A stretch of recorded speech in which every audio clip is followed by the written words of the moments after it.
Sayan tuition সেন্টারে সমস্ত ছাত্রছাত্রীদের স্বাগত। আজকে superfast last minute suggestion presentation করছি। Third semester SSC Bangla. ইতিমধ্যে তোমাদের মেজর পরীক্ষা হয়ে গেছে। আশা করি আমাদের সিলেবাস তোমরা কমন পেয়েছো, সাজেশন কমন পেয়েছো এবং তোমাদের পরীক্ষা আশা করি ভালোই হয়েছে। তোমাদের 13 তারিখ যে পরীক্ষাটি রয়েছে এসএসসি বাংলা থার্ড সেমিস্টার, এই বিষয়টি কমন দেওয়াটা খুব টাফ।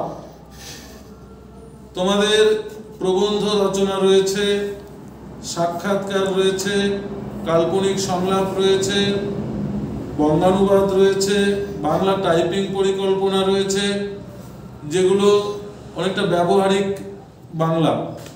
ব্যবহারিক বাংলার কখনো ওইভাবে 100% কমন দেওয়া যায় না। তবু আজকের যুগে দাঁড়িয়ে অনলাইন শিক্ষা ব্যবস্থাটা খুব প্রচলিত হয়ে পড়েছে। তাই যেহেতু অনলাইন ব্যবস্থাটা তোমাদের রয়েছে, অনলাইন নিয়ে কিন্তু একটা প্রবন্ধ তোমাদের থাকতে পারে, পরীক্ষার জন্য অত্যন্ত গুরুত্বপূর্ণ। অনলাইন শিক্ষা ব্যবস্থা ছাত্রছাত্রীদের যে মনোসংযোগ কমিয়ে দিয়েছে, এর উপযুক্ত শিরোনাম নিয়ে একটি প্রবন্ধ রচনা করো। এই অনলাইনের যুগে অনলাইন নিয়েই একটা প্রশ্ন থাকতে পারে, আমার কেন জানি মন বলছে আর কি। এই অনলাইন ব্যবস্থাটা কিন্তু তোমরা ভালো করে পড়বে। এরপর ধরো আরেকটি প্রবন্ধ আমরা বলছি, বাংলা সাহিত্যে চৈতন্যদেবের প্রভাব নিয়ে একটি প্রবন্ধ রচনা করো। প্রবন্ধ কিন্তু তোমাদের থাকবেই। 12 নম্বরে ধরো 2-3টা প্রবন্ধ তোমরা দেখে যাবে। এই প্রবন্ধ থেকে একটা প্রশ্ন কিন্তু তোমাদের 12 নম্বরে থাকবে। তোমাদের কিন্তু 12 নম্বরের একটা প্রশ্ন দিতে হবে। এবার হচ্ছে 6 নম্বরের জন্য কি কি প্রশ্ন করতে হবে। ধরো তুমি একটা চাকরির ইন্টারভিউ দিতে গেলে, সেটা তোমার যে কোনো সংস্থায় হতে পারে, সেটা প্রাইমারি সংস্থা হতে পারে, কোনো তোমার প্রাইভেট সংস্থা হতে পারে, বা সরকারি বেসরকারি যাই হোক না কেন, তুমি ইন্টারভিউ কেমন করে দেবে সেই ইন্টারভিউয়ের একটি সাক্ষাৎকার রচনা করো। এটাও ইম্পর্টেন্ট কোশ্চেন। এছাড়াও একটি নিবন্ধ খসড়া প্রস্তুত করো। সে যে কোনো সাহিত্যিকের হতে পারে, সে মাইকেল মধুসূদন হতে পারে, জীবনানন্দ দাশ হতে পারে, তোমার বিহারীলাল চক্রবর্তী হতে পারে, রবীন্দ্রনাথ হতে পারে।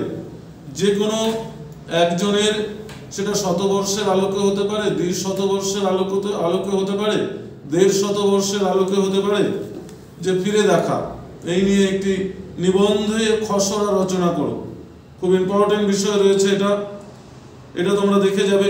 তারপর অনলাইন শিক্ষা ব্যবস্থার পক্ষে বিপক্ষে যুক্তি, সেটা দেখে যাবে। এবার আসে 3 নম্বরের জন্য।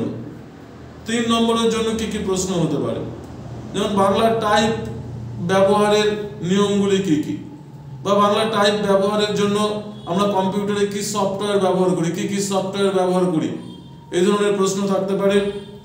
তারপরে ধরো চাকরির সাক্ষাৎকার প্রদানকারী ব্যক্তিকে কোন কোন বিষয়ে সতর্ক থাকতে হয়, অর্থাৎ চাকরির ইন্টারভিউ দিতে গেলে তোমার কি কি সতর্ক অবলম্বন করতে হয় পরীক্ষার থেকে, সেই বিষয়টাও একটু দেখে যেতে হবে।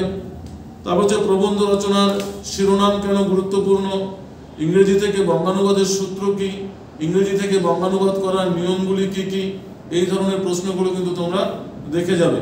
কারণ এসএসসি বাংলার আর পার্টিকুলার এরকম কোনো কমন দেওয়া যায় না। যে প্রশ্নগুলো বললাম তোমরা দেখে যাও, এখান থেকে এই টাইপের হয়তো প্রশ্ন কমন পেতে পারো।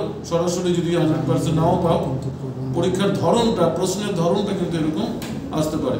ধন্যবাদ। ভিডিওটি ভালো লাগলে অবশ্যই লাইক ও শেয়ার করো।